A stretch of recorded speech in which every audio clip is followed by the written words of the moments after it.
శుభ కార్యక్రమాలు చేస్తారంటే వివాహము, గృహయోగం ఇత్యాది శుభ కార్యక్రమాలు చేసే అవకాశాలు ఉన్నాయి.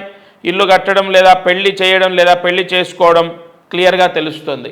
అలాగే లోన్లు కూడా తీసుకోవడం, ఈ షష్ఠ స్థానాధిపతి అయిన శని అష్టమంలో ఉండడం, లోన్లు తీసుకోవడం అంటే ఆర్థిక ఇబ్బందుల వల్ల అప్పులు చేయటం లేదా లోన్లు తీసుకోవడం తెలుస్తోంది. ఓవరాల్గా ఈ సింహరాశి వారు కొంత ఈ 2025 గ్రహ దోషం వల్ల ఇబ్బందులు ఎదుర్కొనే అవకాశాలు ఉన్నాయి. సింహరాశి వారు తప్పనిసరిగా శ్రీకాళహస్తి, ఇది కూడా ఉత్తరాయణంలోనే జూన్ లోపు శ్రీకాళహస్తి వెళ్ళాలి.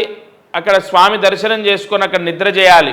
ఉత్తరాయణంలో సింహరాశి వారు శ్రీకాళహస్తిలో నిద్ర చేస్తే అష్టమ శని దోషం తగ్గుతుంది.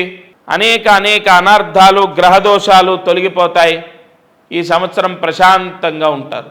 అలాగే సింహరాశి వారు ఈ సంవత్సరం ఏప్రిల్ నెలలో దగ్గరలో ఉన్న సాయినాథుడి దేవాలయంలో 1 కేజీ పంచదార దానం చేయాలి.